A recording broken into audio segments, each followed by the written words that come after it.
সবাইকে স্বাগত জানাচ্ছি।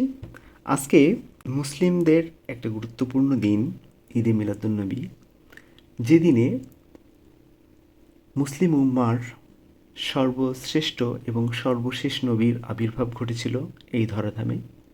সেই দিন আজ মহানবী হযরত মুহাম্মদ সাল্লাল্লাহু আলাইহি সাল্লামের জন্মদিন। সেই উপলক্ষে আজকে আমাদের আয়োজন বাংলা ভাষায় মহানবী সাল্লাল্লাহু আলাইহি সাল্লামের জীবন নিয়ে যে ধরনের গ্রন্থ রচিত হয়েছে সে সম্পর্কে কিছু আলোচনা। আমি এখানে সৈয়দ আলী হাসানের বিবেচনায় বাংলা ভাষায় মহানবী সাল্লাল্লাহু আলাইহি সাল্লামের যে সকল জীবনী গ্রন্থ খুব গুরুত্বপূর্ণ সেগুলো নিয়ে আলোচনা করব তার ভাষায়। বাংলা ভাষায় রাসূলুল্লাহ সাল্লাল্লাহু আলাইহি সাল্লামের জীবনী খুব যে লিখিত হয়েছে তা নয়। উর্দু ভাষায়, ফার্সি ভাষায় এবং আরবি ভাষায় রাসূলের জীবনী গ্রন্থের অভাব নেই, কিন্তু বাংলাতে এর ব্যাপকতা সত্যিই কম। প্রথম যে গ্রন্থটি আমাদের বিবেচনায় আসে তা হচ্ছে মাওলানা আকরাম খাঁর মোস্তফা চরিত। কিন্তু মোস্তফা চরিত গ্রন্থটি এক প্রকার তথ্য সন্ধানী গ্রন্থ এবং ঐতিহাসিক সত্য অনুসন্ধানের গ্রন্থ। তাই এই গ্রন্থে আমরা লক্ষ্য করি যে রাসূলের জীবনের প্রচলিত বিভিন্ন কাহিনীকে ইতিহাসগত পর্যবেক্ষণের সাহায্যে লেখক নিরীক্ষণ করার চেষ্টা করেছেন। মূলত সৈয়দ আহমেদের ভাবধারায় অনুপ্রাণিত হয়ে লেখক মহানবীর জীবনকে একজন কর্মনিষ্ঠ, অনুভূতিশীল এবং প্রত্যয়ী পুরুষের জীবন হিসেবে উপস্থাপিত করেছেন। অপরদিকে কবি গোলাম মোস্তফার বিশ্বনবী গ্রন্থটিও খুব জনপ্রিয়। তিনি নিজেকে একজন আন্তরিক, অনুগত, বিশ্বাসী পুরুষ হিসেবে এই গ্রন্থের মধ্য দিয়ে প্রতিষ্ঠা করেছেন। মহানবীর জীবনের অলৌকিক রহস্যের প্রতি তার অপরিসীম শ্রদ্ধা তিনি এই গ্রন্থের মধ্যে দিয়ে ব্যক্ত করেছেন। আবেগময় ভাষায় তিনি মহানবীর জীবনকে আগ্রহী পাঠকের কাছে উপস্থিত করেছেন। শেখ আব্দুর রহিমের জীবনী গ্রন্থটি অনেকদিন আগেকার রচনা এবং বর্তমানে প্রচলিত নেই। এই গ্রন্থটিতেও মহানবীর জীবনের অলৌকিক দিকগুলো তুলে ধরার চেষ্টা করা হয়েছিল। বাংলা ভাষায় রাসূলুল্লাহ সাল্লাল্লাহু আলাইহি সাল্লামের জীবনী কে প্রথম লিখেন তা ঠিক জানা যায় না। তবে যতদূর মনে হয় ভাই গিরিশচন্দ্র সেনই মহানবী হযরত মুহাম্মদ সাল্লাল্লাহু আলাইহি সাল্লামের প্রথম জীবনী লেখক। মোহাম্মদ রিয়াজউদ্দিন আহমদ তার হযরত মুহাম্মদ মোস্তফার জীবন রচিত গ্রন্থের ভূমিকায় বলেন যে ভাই গিরিশচন্দ্র সেন সর্বপ্রথম রাসূলুল্লাহ সাল্লাল্লাহু আলাইহি সাল্লামের জীবনচরিত বাংলা ভাষায় লিখে প্রকাশ করেন। যদিও এই গ্রন্থটি বর্তমানে দুষ্প্রাপ্য। শেখ আব্দুর রহিম দ্বিতীয় জীবনী লেখেন। আব্দুর রহিমের গ্রন্থটি 1887 খ্রিস্টাব্দে প্রথম প্রকাশিত হয়। এরপর তৃতীয় গ্রন্থটি লেখেন রামপ্রাণ গুপ্ত। গ্রন্থটি নাম ছিল হযরত মুহাম্মদ এবং এটি প্রকাশিত হয়েছিল 1904 খ্রিস্টাব্দে। এর পরের গ্রন্থটির নাম মুহাম্মদ চরিত। এটির লেখকও একজন হিন্দু, তার নাম ছিল কৃষ্ণকুমার মিত্র।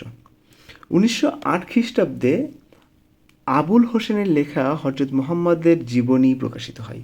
1928 সালে প্রকাশিত হয় তসলিম উদ্দিন আহমেদের সম্রাট পয়গম্বর নামক গ্রন্থটি। মাওলানা আকরাম খাঁর গ্রন্থটি 1921 সালে প্রকাশিত হয় এবং গোলাম মোস্তফার বিশ্বনবী প্রকাশিত হয় 1942 সালে। এই প্রসঙ্গে সর্বশেষ যে গ্রন্থটির কথা উল্লেখ করেছে তার নাম হচ্ছে সাইয়্যিদুল মুরসালিন। গ্রন্থটির লেখক মাওলানা আব্দুল খালেক।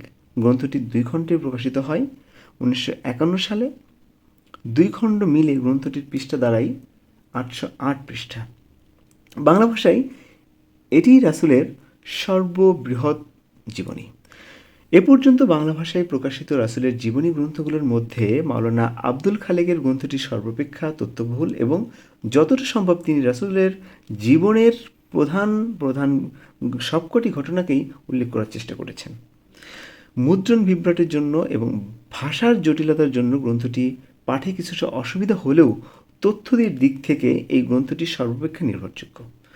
রাসূলুল্লাহ সাল্লাল্লাহু আলাইহি সাল্লামের মদিনার জীবনটি বিভিন্ন ঘটনাক্রমে অনুসারে তিনি অত্যন্ত সুন্দরভাবে সাজিয়েছেন। মাওলানা আব্দুল খালেক একজন শ্রদ্ধেয় সুফি সাধক ছিলেন, সেজন্য তাসাহুফ বা সুফি সাধনার গূঢ় অন্তর্ভূতির প্রক্রিয়ার সাহায্যে রাসূলের জীবনের অনেক ঘটনা তিনি বিশ্লেষণ করার চেষ্টা করেছেন। ডক্টর মোহাম্মদ শহীদুল্লাহ সামগ্রিকভাবে রাসূলের জীবন নিয়ে কোনো গ্রন্থ রচনা করেননি। শেষ নবীর সন্ধানে নামে তার একটি বই আছে। উক্ত গ্রন্থটিতে তিনি শেষ নবী হযরত মুহাম্মদ সাল্লাল্লাহু আলাইহি সাল্লামের চরিত্রের বৈশিষ্ট্য অনুধাবন করার চেষ্টা করেছেন। মোহাম্মদ ওয়াজেদ আলীর মরুভাস্কর গ্রন্থটি তরুণদের উপযোগী করে লেখা। এতে একটি উন্নত জীবনের আদর্শ বর্ণিত হয়েছে। ইয়াকুব আলী চৌধুরীর মানব মুকুট এবং নূর নবী নামে দুটি ক্ষুদ্র গ্রন্থ আছে। একটি সহজ ভাষায় রাসূল চরিত্রের বিভিন্ন দিক উদ্ঘাটন করা হয়েছে। আবার এদিকে কবিতায় মহানবীর জীবন কথা লিখবার চেষ্টা করেছেন শান্তিপুরের কবি মোজাম্মেল হক এবং কবি কাজী নজরুল ইসলাম। মোজাম্মেল হকের কবিতার বইটির নাম হরজত মোহাম্মদ এবং কাজী নজরুল ইসলামের বইটির নাম মরুভাস্কর। কাজী আব্দুল ওদুদ হরজত মোহাম্মদ সাল্লাল্লাহু আলাইহি সাল্লাম ও ইসলাম নামে একটি গ্রন্থ প্রকাশ করেন 1966 সালে। এই গ্রন্থটিতে রাসূল সাল্লাল্লাহু আলাইহি সাল্লামের চরিত্রটিকে মানবিক দৃষ্টিকোণ থেকে বিচার করার প্রয়াস পেয়েছেন। কলকাতা থেকে শিশির দাস নামক একজন একেশ্বরবাদী হিন্দু লেখক শুধুমাত্র কুরআন শরীফ এবং হাদিস শরীফের উদ্ধৃতির মাধ্যমে মহানবীর জীবন কথা এবং জীবনের রহস্যকে অত্যন্ত শ্রদ্ধা ও বিনয়ের সঙ্গে প্রিয়তম নবী নামক গ্রন্থের মাধ্যমে ফুটিয়ে উঠেছেন। 1982 সালে কলকাতা থেকে মহানবী নামে রাসূলুল্লাহ সাল্লাল্লাহু আলাইহি সাল্লামের একটি পূর্ণাঙ্গ জীবনী গ্রন্থ প্রকাশ করেন ডক্টর ওসমান গনি নামক কলকাতা বিশ্ববিদ্যালয়ের ইসলামের ইতিহাস বিভাগের একজন অধ্যাপক। মহানবী সাল্লাল্লাহু আলাইহি সাল্লামের জীবনী পড়ে তার আদর্শ অনুযায়ী জীবন পরিচালনার আহ্বান জানিয়ে আজকের মতো শেষ করছি। আল্লাহ হাফেজ।